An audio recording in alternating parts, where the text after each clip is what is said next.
고린도전서 12장 28절에서 31절에 있는 말씀을 우리 다 같이 합독하십니다.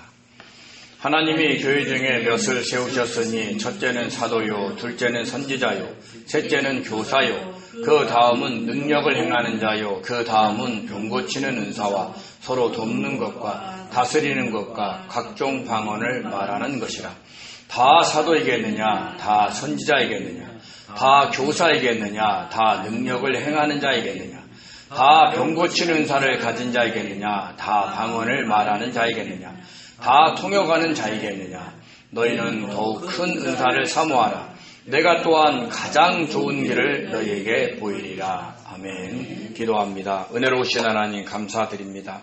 하나님께서 저희들을 사랑하셔서 아버지 이렇게 복된 주일날 아버지의 말씀을 선포하고 나눌 수 있도록 허락하심에 감사드립니다. 선포되는 이곳과 방송을 통해 참여하는 아버지 그곳에 아버지 하나님 모든 어둠의 세력이 물러가게 하시고 하나님 저희들이 귀한 말씀을 받아 섭취할 수 있도록 역사하여 주옵소서. 아멘. 감사하며 예수님의 이름으로 기도드립니다. 아멘. 아멘. 감사합니다. 미국의 트럼프 대통령이 한국에 대한 군사 지원을 거론하며 한국의 평균 과세율이 미국보다 4배 높다고 주장했습니다. 안보를 볼모로 관세와 방위비 분담금 인상, 주한미군 재조정 등에 대한 압박을 본격화하고 있는 겁니다. 한국산 철강과 알루미늄에 대한 관세를 부과하겠다고 예고한 12일까지도 며칠 남지 않은 상황입니다.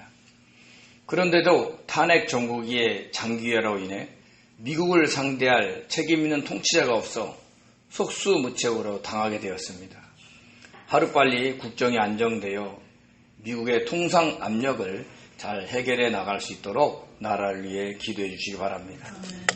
그리고 요즘 우리나라에서 기독교에 대한 호감도가 14.3%입니다. 불교는 52.9%, 천주교는 48.5%, 원불교는 17.9%, 천도교는 10.1%입니다. 과거 호감도 1위였던 기독교가 4위로 내려간 것입니다. 세상의 빛과 소금이 되어 살아가야 할 기독교인들이 나는 죽고 예수로 살아가는 십자가의 길을 걸어가야 할 기독교인들이 이 세상에서의 잘됨을 더 추구한 결과입니다. 다른 사람의 유익을 위해 살지 않고 자기의 유익을 더 추구하며 이 세상의 재물과 권력을 가지고 자기의 뜻을 펼쳐 보이려고 하기 때문입니다. 우리나라에서 전도의 문이 막히지 않도록 많이 기도해 주시기 바랍니다. 사도 바울은 성도들의 영적 교만으로 실족하는 자가 생겨나지 않도록 하기 위해 성령의 은사에 대해서 설명을 했습니다. 그러니까 그 전에는 생활의 풍습 이걸로 설명을 했는데 지금은 영적인 것을 이야기하는 겁니다. 당시 고린도 교회 교인들 중에는 방언하는 사람들이 생겨났습니다. 근데 방언을 하면 좋은데 그것을 자랑하며 다른 사람들을 실족시키는 일들이 생겼던 것입니다. 난 방언하는데 너 방언할 수 있어? 내가 하는 방언이 더 고급스럽고 강해. 야, 너가 하는 방언이 너무 촌스럽다. 그지? 뭐 이런 식으로 모욕을 주며 분란이 일어나는 것 같습니다. 이에 바울은 방언이 성령의 은사이며 성령이라는 한 뿌리에서 나오는 은사 중에 하나일 뿐임을 설명했습니다. 방언한다고 자랑할 것이 아니라는 뜻입니다. 우선 성령의 은사를 설명하기 전에 바울은 삼일째 하나님께서 교회에 대해 어떻게 일하시는지를 알려주었습니다. 은사는 여러 가지나 성령은 같고 직분은 여러 가지나 주는 같으며 또 사역은 여러 가지나 모든 것을 모든 사람 가운데서 이루시는 하나님은 같다라고 했습니다. 교회 안에서 은사는 성령이라는 한 뿌리에서 나오고 직분은 주님이라는 한 뿌리에서 나오고 이루어지는 모든 일들은 하나님이라는 한 뿌리에서 나온다라는 뜻입니다. 성도는 하나님이 하시는 일을 이루시는 역할을 하는 것이고 그때 필요한 은사와 직분을 성령과 주님이 주신다는 것입니다. 특히 고린도서 12장에서 바울이 강조하는 것은 성령의 역사하심으로 인해 한 몸이 되었다는 것이죠. 우리 고린도서 12장 13절을 같이 읽겠습니다. 우리가 유대인이나 헬라인이나 종이나 자유인이나 다 한 성령으로 세례를 받아 한 몸이 되었고 또 한 성령을 마시게 하셨으니. 아멘. 유대인이나 헬라인이라는 십자가의 복음을 듣고 전도되어 교회 구성원이 된 성도는 유대인이나 이방인이나 상관이 없다는 겁니다. 그러니까 인종차별이 없다는 뜻입니다. 미국 사람이든 일본 사람이든 한국 사람이든 관계없다는 뜻입니다. 종이나 자유인이라는 십자가의 복음을 듣고 전도되어 교회 구성원이 된 성도는 신분에 상관이 없다라는 뜻입니다. 신분으로 인해서 소유하고 있는 재물과 권력에 대한 차별이 없다라는 뜻입니다. 잘 사는 사람이든 그렇지 않든 관계없다는 뜻이죠. 왜냐하면 그들 모두가 한 성령으로 세례를 받아 한 몸이 되었고 한 성령을 마셨기 때문입니다. 한 성령을 마셨다는 것은 주님을 구주로 믿을 때 주님께서 성령을 부어주시는데 우리가 그것을 입으로 마셨다라는 뜻입니다. 우리 눈에는 보이지 않죠. 영적인 일이니까. 그런데 그런 일이 있었다는 것을 알 수 있는 것이 요한복음 7장 37절에서 39절에 있는 말씀입니다. 초막절에 주님께서 무리들을 향해서 외쳤던 장면이지요. 주님께서 이렇게 얘기했습니다. 누구든지 목마르거든 내게로 와서 마시라라고 했지요. 그리고 하는 말이 자신을 믿는 자는 그 배에서 생수의 강이라는 성령이 흘러나올 것이다 라고 했습니다. 입으로 성령을 마시는 자는 그 배에서 성령이 흘러나온다라는 것이고 이는 일상의 삶에서 성령의 은사가 나타나고 성령의 열매를 맺게 된다라는 뜻을 포함하고 있습니다. 그래도 고린도서 12장 13절을 요약하면 성령의 세례를 받아야 진짜 성도가 된다라는 뜻을 포함하고 있는 겁니다. 세례, 즉 침례로서 몸이 물속으로 들어갔다 나오는 것입니다. 주님을 믿기 전에의 옛사람은 죽었고 주님을 믿은 후에 다시 태어나서 주님을 위해 살아간다라는 것을 이야기하는 겁니다. 이처럼 성령 세례는 성령이라는 생수의 강에 푹 잠겼다가 올라오는 것을 의미합니다. 주님을 믿기 전에 자신은 성령으로 죽었고 이제부터는 성령으로 살아갈 것을 뜻하는 겁니다. 그래야 주님이라는 한 몸이 될 수 있다는 것이죠. 자, 그럼 자신이 성령 세례를 받았다는 것을 어떻게 알 수 있을까요? 성령 세례를 받으셨습니까? 어떻게 아십니까? 우리 고린도서 한번 같이 3장을 같이 읽겠습니다.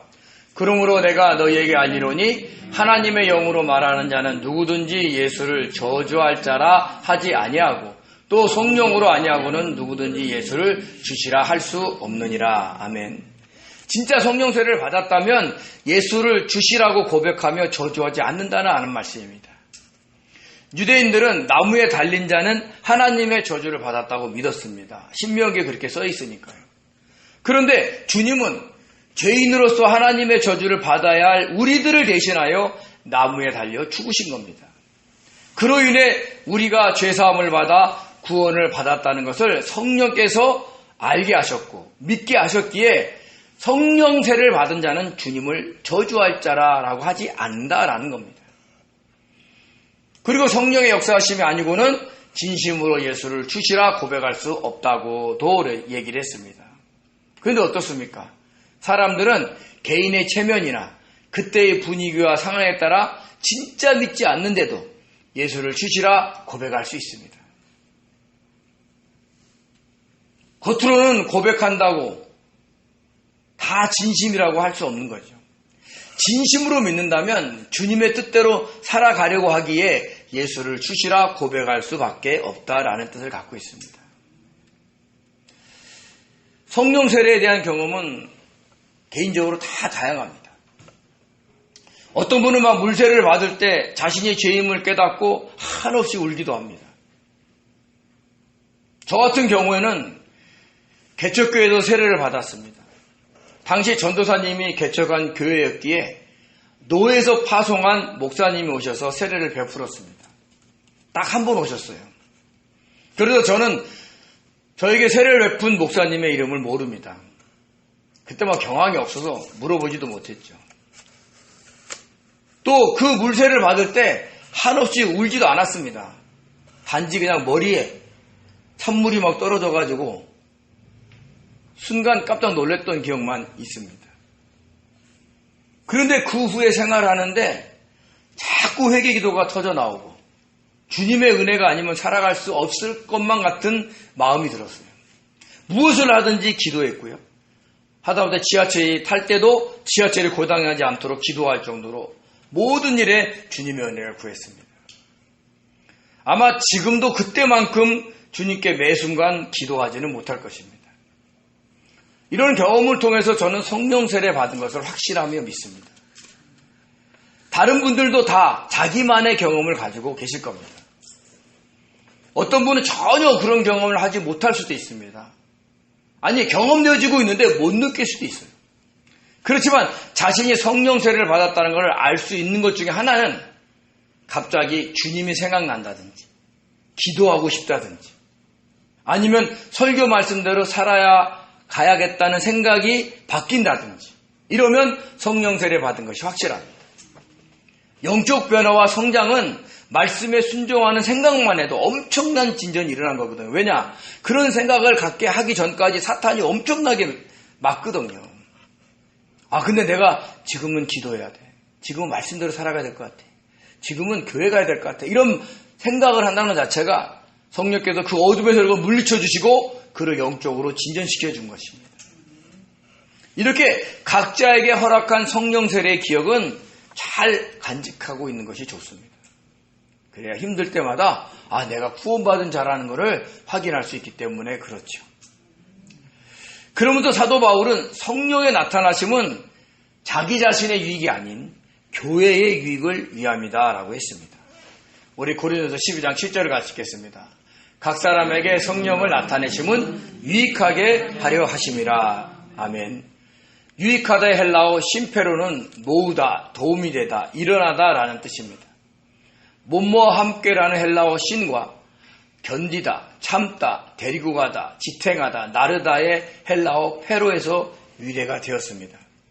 함께 참고 견디면서 데리고 간다는 뜻입니다. 유익되게 한다는 것이 어디로요?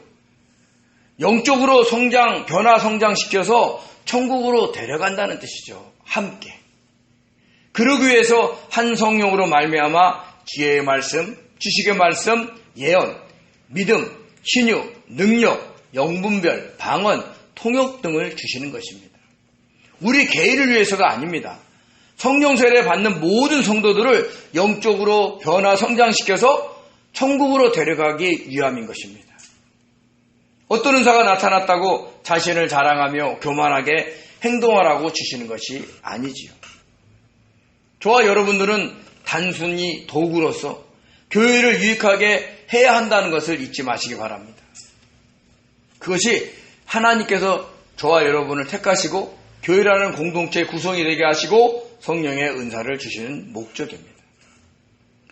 그러면서 이런 성령의 은사는 성령이라는 한 뿌리에서 나온 것이기에 필요한 성도들에게 성령께서 필요한 은사를 주시는 것입니다. 한 성도에게 하나의 은사를 주실 수도 있고 한 성도에게 여러 개의 은사를 동시에 주실 수도 있습니다. 다른 사람을 위해, 유익을 위해, 교회 유익을 위해 필요로 하는 성도들에게 주시는 겁니다. 그러므로 필요한 은사가 있으면 주님께 구하십시오. 그럼 주님께서 성령을 통해 주십니다. 우리 누가복음 11장 9절에서 13절을 같이 읽겠습니다. 내가 또 너희에게 이르노니 구하라 그러면 너희에게 주실 것이요 찾으라 그러면 찾아낼 것이요 문을 두드리라 그러면 너희에게 열릴 것이니 구하는 이마다 받을 것이요 찾는 이는 찾아낼 것이요 두드리는 이에게는 열릴 것이니라. 너희 중에 아버지 된 자로서 누가 아들이 생선을 달라 하는데 생선 대신에 뱀을 주며 알을 달라고 하는데 전갈을 주겠느냐. 너희가 악할지라도 좋은 것을 자식에게 줄 줄 알거든. 하물며 너희 하늘 아버지께서 구하는 자에게 성령을 주시지 않겠느냐 하시니라. 아멘. 아멘. 주님께서 제자들에게 하신 말씀입니다. 한 친구가 자신의 벗이 여행 중에 왔다고 다른 친구 집에 달려가서 또 새 덩어리를 구하는 이야기입니다. 근데 그 친구는 아이와 함께 이미 침실에 누웠으니 일어나 줄 수 없다라고 거절했습니다. 그런데도 계속 구하니까 결국 그 요구대로 들어주었다라는 이야기입니다. 그리고 하신 말씀이 구하라, 찾으라, 문 두드리라 라는 것이었습니다. 그러면서 하나님께서 성령을 주시지 않겠느냐라고 했어요. 구하면 성령을 주십니다. 찾으면 성령을 주십니다. 문을 두드리면 성령을 주십니다. 왜요? 성령께서는 우리 안에 계셔서 우리의 사정을 잘 아시고 무엇이 필요한지를 알기에 가장 좋은 것으로 주실 수 있기 때문입니다. 지금 우리가 구하는 것이 아닐 수 있습니다. 지금 우리가 찾는 것이 아닐 수도 있습니다. 지금 우리가 문 두드리는 것이 아닐 수도 있습니다. 그런데도 하나님은 성령을 통해 우리에게 가장 좋은 곳으로 주십니다. 당장 돈이 필요한다는데 다른 것을 주실 수도 있고요. 문제 해결이 필요한다는데 다른 것을 주실 수 있습니다. 하나님은 하나님의 때에 성령을 통해 우리에게 가장 좋은 것을 주십니다. 이것을 아시고 늘 주님께 기도하면서 구하시기 바랍니다. 덧붙여 정말 좋은 게 뭐냐면 지금 저와 여러분의 처한 상황에서 자신이 무엇을 주님께 구해야 할지를 알려달라고 기도하는 것이 더 중요합니다. 더 좋습니다. 그러면 엉뚱한 기도를 하면서 시간을 낭비할 수도 하지 않을 수 있고요. 필요한 기도를 할 수가 있습니다. 특히 다른 사람의 유익을 위해서, 교회의 유익을 위해서 기도하시기 바랍니다. 그러면 놀랍게도 성령의 역사가 강하게 임하십니다. 우리 개인을 위해서 기도할 때는 응답이 안 오는 것 같아요. 하나님은 귀를 닫으신 것 같아요. 근데 다른 사람을 위해서 기도해 보십시오. 어쩌면 그렇게 잘 응답이 오는지. 그게 하나님의 마음이기 때문에 그래요. 그렇다고 우리를 외면하시느냐? 절대 그렇지 않습니다. 그 기도하는 자, 누구를 불쌍히 여기면서 기도하는 자에 대한 하나님께서 주시는 좋은 것들이 있다는 것을 잊지 마시기 바랍니다. 그리고 직분은 여러 가지나 주는 같다라고 했습니다. 이것을 설명하기 위해서 바울은 교회의 지체에 관해서 언급을 했습니다. 우리 12절을 같이 읽겠습니다. 몸은 하나인데 많은 지체가 있고 몸의 지체가 많으나 한 몸인과 같이 그리스도도 그러하니라. 아멘. 그러하리라의 헬라어 후토스는 이런 방식으로 이렇게라는 부사입니다. 몸에는 많은 지체가 있고 그 많은 지체가 한 몸을 이루듯이 그리스도도 그런 방식으로 그렇게 존재하신다라는 겁니다. 여기서 지체는 직분을 의미합니다. 지체가 몸의 일부로 어떤 역할을 하듯이 직분도 교회의 일부로 어떤 역할을 하는 것입니다. 눈, 코, 입, 귀, 손, 발 등이 각자의 역할을 하는 것처럼 성도들도 맡겨진 역할에 충실해야 한다라는 것을 담고 있습니다. 그런데 사도 바울은 이 지체에 대해서 설명하면서 먼저는 한 몸에 여러 지체가 있다라고 설명을 합니다. 우리 14절을 같이 한번 읽겠습니다. 몸은 한 지체뿐만 아니요 여럿이니. 그러니까 많다는 거예요. 이렇게 한 몸에 여러 지체가 있는데 눈과 손처럼 주인으로부터 관심을 많이 받는다고 교만해져서 뻐기면서 다른 지체들을 업신여겨서는 안 됩니다. 자신이 좋은 직분, 높은 직분을 받았다고 착각하며 다른 성도들을 무시하거나 함부로 대해서는 안 됩니다. 이런 행동이 도를 넘으면 상처받는 성도들이 생겨납니다. 그래서 뭐라 그럽니까? 발이 자신을 나는 손이 아니니 몸에 붙어있지 않는다라고 하소연을 했습니다.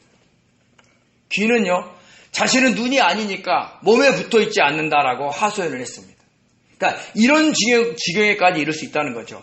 하도 무시를 당하니까, 하도 업신여김을 당하니까 나는 고린도 교회 성도가 아니야 라고 푸념을 한다는 거죠. 그렇다고 몸에 붙어있는 것이 붙지 않는 것이 아니고 고린도 교회 성도가 아닌 것도 아닌데 말입니다. 그러니까 얼마나 마음에 상처가 됐으면 그랬겠냐는 거죠. 대부분의 사람들은 자신이 어떤 훌륭한 능력을 가지고 있어서 다른 사람들로부터 칭송을 받고 자기가 하고 싶은 대로 하면서 살기를 원합니다. 모든 성도들이 그렇게 되면 어떻게 되겠습니까? 모두가 눈이면, 모두가 귀면, 모두가 발이면 주님의 몸인 교회는 어떻게 되겠습니까? 기괴하다 못해 괴상한 존재가 될 것입니다. 그래서 하나님이 원하시는 대로 몸에 지체를 주셨으니 그 역할에 감사하면서 겸손하게 받아들이라라는 것입니다. 특별히 자신이 좋은 직분을 받았다고 자랑하거나 다른 성도들을 업신여기지 않아야 함을 강조하고 있는 겁니다. 그리고 이번에는 반대로 설명을 합니다. 우리 12장 20절에서 21절 같이 읽겠습니다. 이제 지체는 많으나 몸은 하나라. 눈이 손도로 내가 너를 쓸데없다 하거나 또한 머리가 발도로 내가 너를 쓸데없다 하지 못하리라. 아멘. 자, 앞에서는요, 몸은 하나인데 여러 지체가 있었을 때는요, 자격지심에 쌓여서 자신이 받은 직분이 나쁘다고 하소연을 하는 겁니다. 나는 손이 아니니 몸에 붙어 있는 것이 아니다라고 열등감에 쌓여 신앙생활을 하고 있는 것을 경고한 겁니다. 근데 여기서는 반대입니다.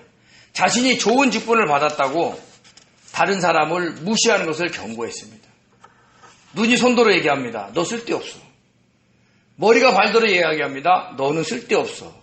그렇게 얘기하지 말라는 거예요. 몸에 쓸데없는 지체는 없습니다. 연약해 보이는 지체가 더 필요할 수가 있는 것입니다. 우리 신체 중에 연약한 중에 하나가 눈썹입니다. 생각해 보십시오. 눈썹이 다 빠지면 어떻게 되겠습니까? 아무리 잘생겨도 눈썹 없는 사람을 미인이다, 미남이다 라고 하지는 못할 것입니다. 야, 저 사람 눈썹이 정말 멋있어. 너무 잘생겼어. 이렇게 얘기하지. 저 사람 눈썹이 하나도 없는데 잘생겼어. 이렇게 얘기하지는 않죠. 저도 눈썹이 잘 빠지는 편입니다. 그래서 어떨 때는 눈썹이 절반까지 빠진 적도 있습니다. 그래서 아침마다 얼굴을 보니까 정말 이상한 것 같아요. 멀리서 볼 때 잘 모르겠는데 가까이 보니까 눈썹이 절반으로 딱 주는데 안 그래도 잘생긴 얼굴이 아닌데 저 이상하게 보이더라고요.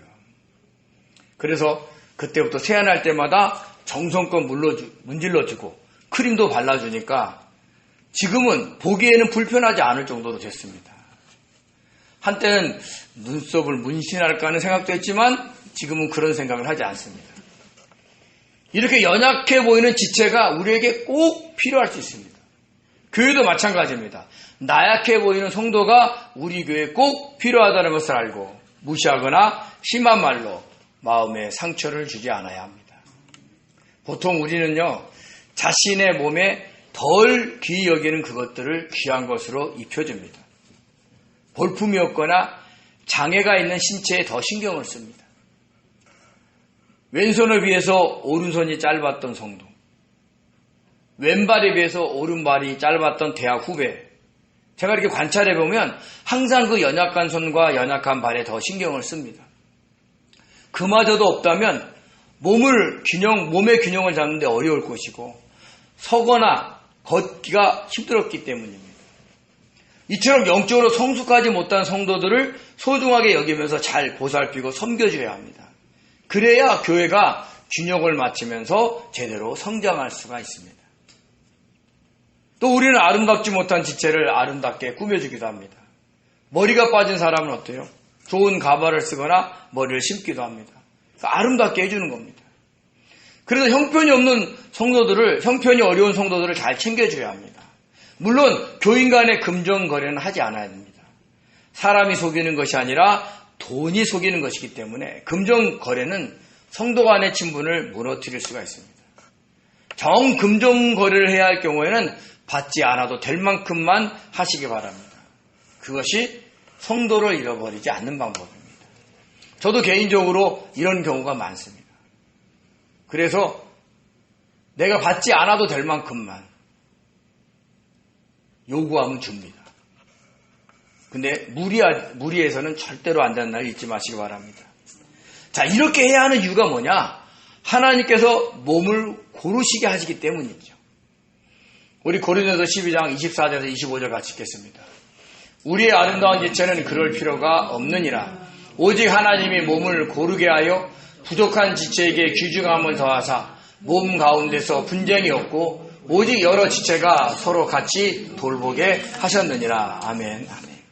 고르게하다의 헬라어 싱케란 의미는 함께 섞다, 혼합하다, 결합하다라는 뜻이 있고요. 귀중함의 팀에는 가치, 영예, 존경이라는 뜻이 있습니다.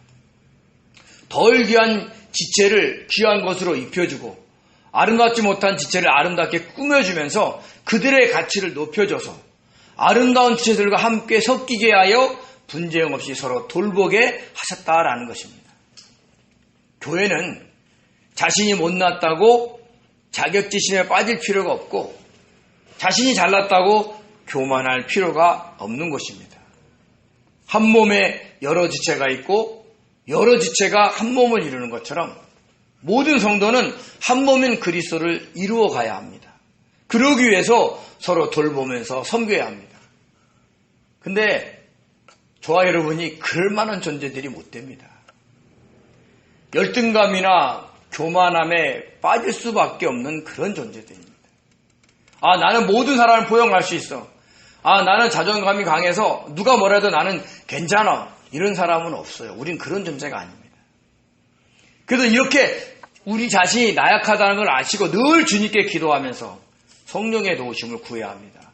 그런 상태에서 다른 지체들을 섬길 수 있도록 해달라고 기도해야 하는 거예요. 그래야 성령께서 은사를 주셔서 그것들을 감당할 수 있게 해 주십니다. 이렇게 서로 돌보며 섬겨야 맡겨진 직분에 감사하며 감당했을 뿐만 아니라 자기를 자랑하지 않지요. 또한 하나님은 우리들에게 주님을 통해 다양한 직분을 주시고 성령을 통해 다양한 은사를 주시면서 일을 하십니다. 우리 28절에 있는 말씀을 같이 한번 보겠습니다. 하나님이 교회 중에 몇을 세우셨으니 첫째는 사도요, 둘째는 선지자요, 셋째는 교사요, 그 다음은 능력을 행하는 자요, 그 다음은 병 고치는 은사와 서로 돕는 것과 다스리는 것과 각종 방언을 말하는 것이라. 아멘, 아멘. 당시 고린도 교회에는 주님을 통해 사도와 선지자와 교사라는 직분자를 세웠습니다. 사도, 아포스톨로스, 보내심을 받는 자라는 뜻이 있습니다. 주님으로부터 보내심을 받는 사람들이죠. 주님과 함께 생활하면서 주님의 말씀을 들었고 교회로부터 사도로 인정받은 사람들입니다. 또한 선지자, 프로페테스는 선지자, 예언자, 선포자라는 뜻이 있습니다. 하나님의 말씀을 선포하고 하나님의 뜻을 미리 예언하기도 했습니다. 사도와 선지자의 역할을 하는 것이 오늘날 목사일 것입니다. 교사의 헬라어 디다스칼로스는요, 교사, 가정교사, 가르치는 자라는 뜻이 있습니다. 당시 한번 생각해 보십시오. 지금처럼 성경책이 많은 것이 아닙니다.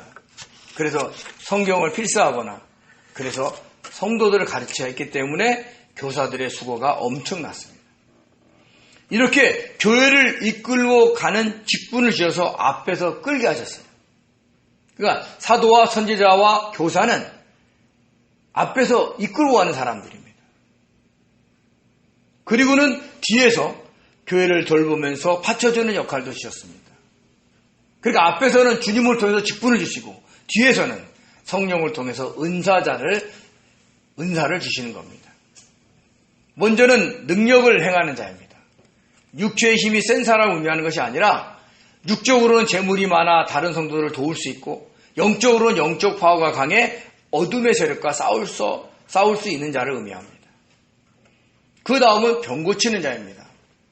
성령께서 신의 은사를 부어줘서 병들어 고생하는 자들을 돕게 하시는 것입니다. 또 서로 돕게 하셨습니다. 왜요? 도움은 일방적으로 주면 쉽게 지칩니다. 한없이 퍼주는 사람이 오래 못 버팁니다. 그 사람도 누군가의 도움을 받아야 되는 거예요. 그러니까 서로 도와야 시너지 효과가 생겨서 잘 돕게 됩니다. 그리고 다스리는 은사도 주셨습니다. 교구장이나 구역장들처럼 맡겨진 영혼을 잘 다스리는 은사를 부어주신 겁니다. 그리고 방언도 주셨다라고 했습니다. 방언이 뭡니까? 천사의 말입니다. 그런데 사도 바울이 굳이 다른 거 주었다 막 얘기하면서 끝에 방언을 언급했어요. 왜요? 방언을 한다고 자랑하는 성도들이 교회를 어지럽히고 있기 때문입니다. 그래서 마치 가장 낮은 직분이나 은사인 것처럼 맨 마지막에 언급을 했습니다. 그렇다고 방언 은사가 낮은 건가요? 그렇지 않아요. 겉으로는 쉽게 드러난다고 그것을 자랑하는 것에 대해서 경종을 울린 것뿐입니다. 쉽게 말해 방언한다고 뭔가 된 것처럼 자랑하지 말라는 뜻이지 방언이 낮은 은사다라는 뜻이 아니라는 겁니다. 왜냐하면 방언도 한 성령께서 주신 것이기 때문입니다. 방언도 우리가 잘나서 받은 게 아닙니다. 성령이 허락하셔서 받은 겁니다. 그러므로 겸손하게 다른 사람의 유익을 위해서, 교회의 유익을 위해서 방언을 사용해야 하는 것입니다. 그런데 바울은 아까처럼 몸 전체가 다 눈이면 어떻겠느냐, 귀면 어떻겠느냐, 코면 어떻겠느냐라고 물어보듯이 이제는 다 사도이겠느냐, 다 선지자이겠느냐라고 질문을 하면서 책망을 합니다. 우리 29절에 30절을 같이 읽겠습니다.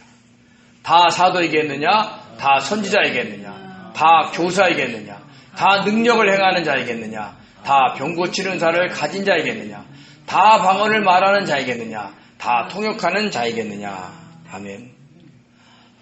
몸 전체가 다 눈이면, 귀면, 코면, 귀하고 이상하듯이 다 사도면, 다 선지자면, 다 교사면, 능력 행하는 자면, 병 고치는 자면, 방언하는 자면, 통역하는 자면 교회가 이상하지 않겠느냐라는 것입니다. 각자에게 주어진 직분과 은사에 감사하면서 서로 도와야 교회가 든든하게 세워간다라는 것을 의미하고 있는 겁니다. 목사님이 대접받는 것 같아요. 그래서 나 목사할래요. 그래서 모든 성도가 다 목사하면 어떻게 되겠어요? 모든 성도들이 주일날 교회에 왔어요. 그래서 예배가 시작이 됐어요. 다 각자가 하나님의 말씀을 전하고 있어요. 저만 전하는 게 아니라 여러분이 다 전한다고 생각해 보세요. 그럼 교회가 어떻게 되겠어요? 누가 듣겠습니까? 네? 그런 교회를 누가 좋아하겠습니까? 만약에 다 내가 능력 은사를 받았다고 하면서 아무나 붙잡고 머리에 손놓고 막 예수 이름 명하노니 더러운 귀신아 떠나가라 그러면 막 어떻겠냐는 거죠. 난리도 아닐 겁니다. 교회가. 그래서 교회는 주님이 세우신 직분에 따라 질서가 있어야 돼요. 성령께서 주신 은사에 따라 질서가 있어야 합니다. 그래야 든든히 세워져 갑니다. 그러므로 자신에게 주어진 직분과 은사에 감사하면서 서로 도우면서 섬기려고 해야 합니다. 근데 쉽지 않습니다. 순간순간 시기와 질투가 일어나기도 하고 미워지기도 하고 하기 싫어지기도 합니다. 어쩔 수 없어요. 인간이 갖고 있는 본성이 있기 때문에. 그래서 우리는 늘 주님께 기도하면서 그렇게 섬길 수 있게 해달라고 힘달라고 기도해야 하는 거죠. 하나님의 일은 우리의 힘으로 하면 문제가 생깁니다. 하나님의 일은 주님께 기도하고 성령의 도우심을 구하면서 감당해야 합니다. 그래야 방언한다고 자랑하지 않고 다른 성도들을 무시하지 않을 수가 있는 것입니다. 저와 여러분이 늘 겸손하게 주님 앞에 나가는 그런 성도 되시기 바랍니다. 자, 그러면서 사도 바울은 더욱 큰 은사를 사모하라라고 했어요. 우리 32절을 같이 읽겠습니다. 너희는 더욱 큰 은사를 사모하라. 내가 또한 가장 좋은 길을 너희에게 보이리라. 아멘. 이 말을 듣고 하나님의 9가지 은사 위에 더 큰 은사가 있는 거야? 이렇게 생각하는 사람이 있습니다. 근데 그렇지 않습니다. 더욱 큰의 헬라어 메이저는 더 큰, 더 위대한이라는 뜻이 있는데 이 단어는 큰, 위대한의 헬라어 메가스의 비교급입니다. 그러니까 지금 있는 것보다 좀 더 좋은 곳으로. 근데 최상급을 안 썼어요. 가장 좋은 곳을 안 썼어요. 그냥 지금 있는 것보다 좀 더 좋은 곳으로. 왜요? 가장 좋은 곳을 주면 꼭대기까지 올라갈 수 있기 때문에 그렇죠. 그래서 그 은사를 사모하라는 거예요. 사모하라 헬라어 젤로우는요, 열정적으로 열심히 있게 구하라라고 하는 거예요. 방언을 하면 그보다 더 큰 방언을 할 수 있게 해달라고 기도하는 거예요. 병 고치는 은사를 행하면 그보다 더 큰 은사를 행할 수 있게 기도하는 겁니다. 어떤 상황에 따라 자신의 지혜와 능력대로 하지 말고 항상 성령의 은사를 구하면서 더 큰 은사를 달라고 해야 되는 거예요. 그러면 주십니다. 방언도 더 큰 은사를 구하면요, 몇 번씩 방언이 바뀌어요. 그리고 파워도 달라집니다. 옛날에는요, 배에 힘이 안 들어가고 방언을 할 때도 있고요. 그래요. 근데 그렇지 않아요. 어둠의 세력과 싸우면 굉장히 방언이 파워 있게 나갈 때가 있어요. 더 큰 은사를 방언을 달라고 기도해야 되는 거죠. 병 고치는 은사도 어떻게 됩니까? 자신이 아프면 계속해서 해봐야 되는 거예요. 절망하고 낭망하지 않아야 돼요. 어디가 아프면 머리에 손을 얹고 주님 나에게 병 고치는 은사를 주십시오. 그리고 이 병을 치료하게 해달라고 기도하셔야 되는 거예요. 자꾸 기도하다 보면 강해지는 거예요. 필요에 따라 다양한 은사를 부어주시고 강하게 해준다는 것을 우리 잊지 마시기 바랍니다. 무엇을 위해서? 교회의 유익을 위해서. 저와 여러분이 건강하게 잘 사는 것이 교회의 유익인 거예요. 그것을 잊지 마시기 바랍니다. 그런데 바울은 더 놀라운 것을 이야기합니다. 너희가 더 큰 은사를 사모할 수 있도록 가장 좋은 길을 너희들에게 보여주겠다라고 했습니다. 좋은의 헬라어 휘페르폴레는요, 능가, 초월, 우월이라는 뜻이 있어요. 그러니까 던지다, 무엇을 너머로 던지다, 능가하다의 헬라어 휘페르발로에서 유래가 됐습니다. 지금 성령께서 허락하신 은사보다 더욱 큰 은사를 가질 수 있는 아주 초월적인 길을 보여주겠다는 거예요. 그게 어떤 길이에요? 그게 바로 다음 주부터 살펴볼 고린도서 13장에 나오는 사랑입니다. 어떤 분 놀라운 힘을 줘서 안에서 놀라운 힘이 솟구쳐 나와서 나오는 은사가 아니라 더 큰 은사를 사모할 수 있는 가장 좋은 길은 사랑인 겁니다. 왜냐하면 모든 은사는 하나님을 사랑하고 이웃을 사랑하는 그 마음에서 구해야 더 큰 은사가 발휘될 수 있기 때문에 그렇습니다. 남을 미워하면서 비판하면서 무시하면서 구하면 은사는 작아집니다. 은사자들이 강렬했던 은사를 잃어버리는 이유 중에 하나가 뭐냐? 다른 사람을 향한 사랑이 식어가기 때문에 그렇습니다. 그 사랑에 대해서는 다음 주에 살펴보기로 하고 오늘 드릴 말씀은 영적 교만에 빠지지 말고 다른 사람의 유익을 위해, 교회의 유익을 위해 항상 주님께 기도하면서 성령의 도우심을 구하라는 겁니다. 그래야 주님의 몸인 교회가 날마다 새롭게 세워질 수 있습니다. 이렇게 교회를 세워갈 줄 아는 귀한 성도들 되시기 바랍니다. 그것이 하나님의 영광이요. 저와 여러분이 하나님의 은혜를 받는 유일한 길인 것을 잊지 마시고 항상 다른 사람을 위해서, 교회의 유익을 위해서 자신에게 성령의 은사를 부어달라고 기도할 줄 아는 복된 성도 되시기를 예수님의 이름으로 축원드립니다. 기도하겠습니다. 은혜로우신 하나님 아버지, 저희들을 불쌍히 여겨주셔서 아버지 하나님, 성령께서 허락하신 은사를 받았다고 자랑하지 않게 도와주시옵시고 더 큰 은사를 사모하면서 아버지 하나님이여 다른 성도들을 섬기면서 교회의 유익이 되게 하기 위해서 아버지 애쓰고 수고하는 자들 되게 도와주시옵소서. 어떤 직분을 주어도 감사하게 하시고 어떤 은사를 줘도 하나님 감사하면서 순종하면서 살아갈 수 있도록 도와주옵소서. 감사하며 예수님의 이름으로 기도드립니다. 아멘.